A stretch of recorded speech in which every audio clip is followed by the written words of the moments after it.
Tanya June Moore. This is the silver anniversary of the Sedona International Film Festival. Special thanks to Digitech, the Sedona Rouge, and of course Black Magic Design for making this media room possible this year.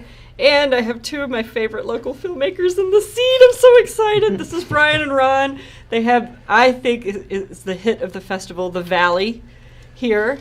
How's it feel to have 3 sold-out shows? Who wants to go first? Feels really great, just absolutely great, Tanya.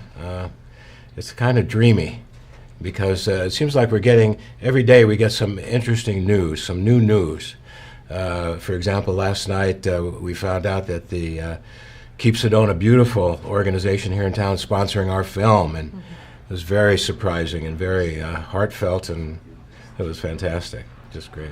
Well, and then they added another 100 seats. They moved you into a bigger theater. That's right. What Yeah, was we found that out last night, so that was really exciting that they moved us to the biggest theater there at Harkins. Yes. For our screening on Saturday. So for those of you who want tickets to this and don't want a rush line, go get your tickets right now, like literally the second when you're watching this. Forget watching this and go get tickets because it's going to be sold out.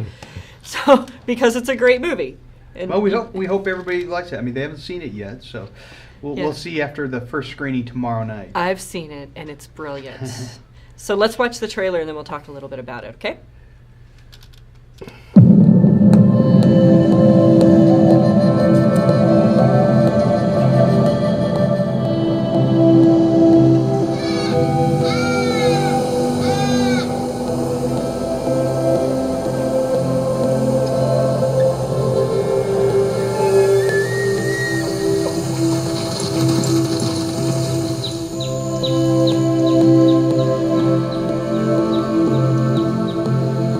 There's a lot of reasons why the Valley Floor is important to this community. It's the gateway to our town. It sets a tone of our values of environmental protection, priorities of wildlife, clean air, clean water. It came under the ownership of a man named Neil Blue. This was not a gentleman who dined here with his family. This was somebody who we knew as the developer of the Predator drone. He wasn't a part of our community. There was a story of the fax that came into the county offices. And this fax said the company was going to buy the newspaper, make it so their development would sail through to develop this entire property. He had 3 lakes out on the valley floor, probably a couple hundred condos surrounding it. It literally looked like Marina Del Rey. We're going to get screwed. We needed to do whatever it is we needed to take it on. It's not enough just to do cake sales. You kind of need to go big time. The valuation came in at $50 million. How many zeros is that exactly? It threatened to tear the community apart. I'd rather see the thing stay in private hands rather than the town of Telluride. This is the Valley Floor we're talking about. This is the ditch we need to die in. If we don't do this, it's gone. In the end, I did stand up. I continued to fight.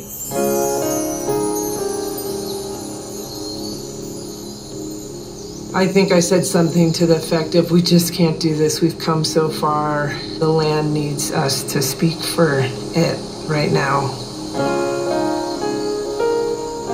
Who's representing the land?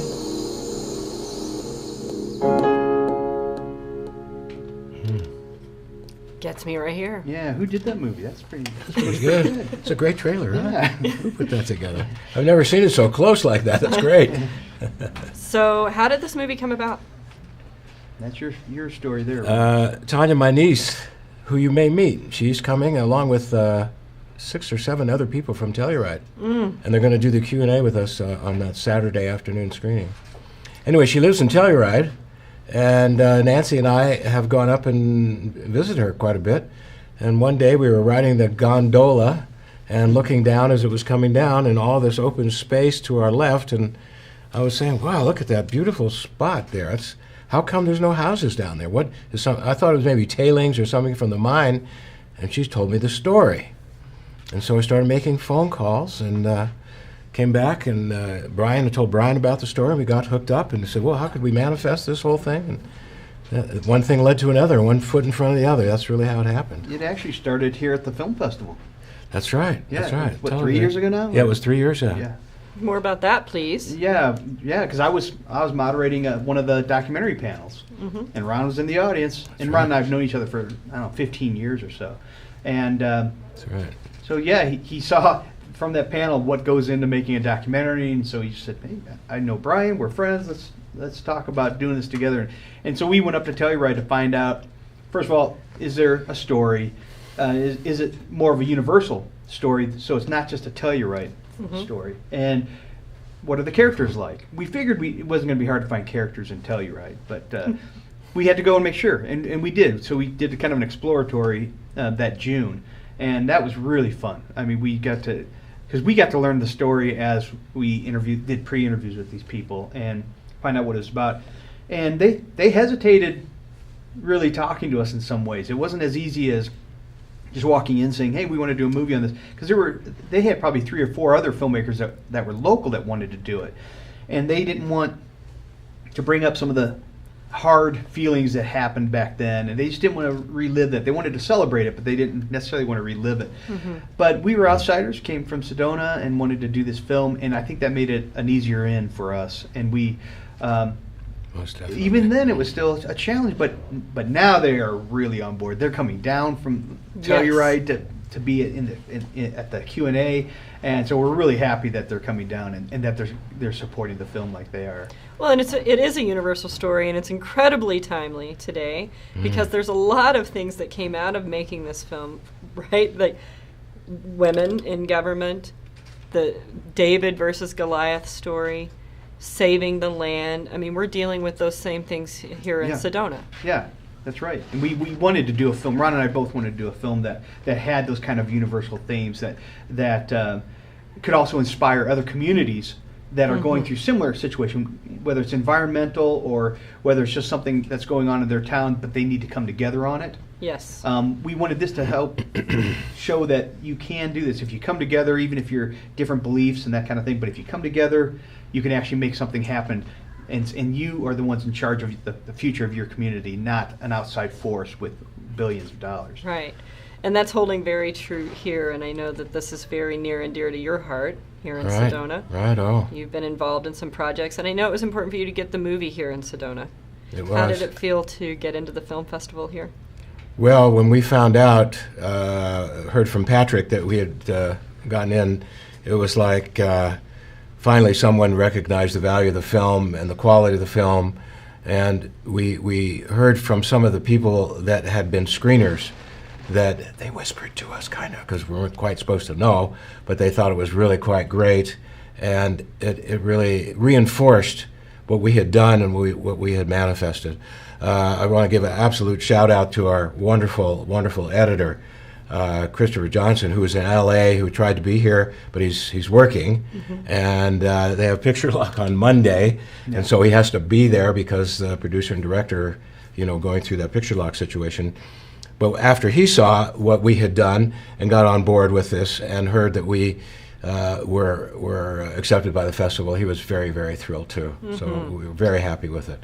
And also it played a big role in a challenge that we were having here locally in Sedona with 175 acres of our entry to our land, to our city, probably about 2 miles out of town, west of town, and it was called El Rojo Ranch.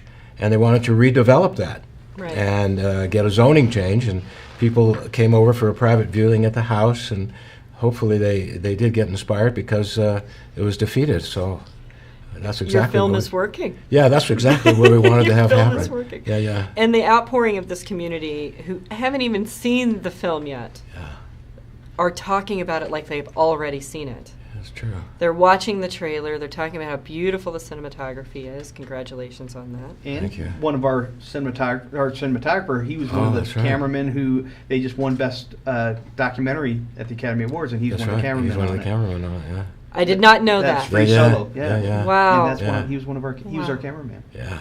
So, where can they catch up with you on social media and on the internet? Good question. Well, you just started a Facebook page, didn't you? Yes. Yeah, we do have. You can go to the Valley Movie Facebook yes. and thevalleymovie.com, and please support the film. We love you too here. You're definitely a part of this festival, And we would like all of you to get tickets, sell it out, talk about it, share it out. This is definitely something that is timely and poignant for today. And stay tuned, because we'll have other filmmakers in the seat right after this.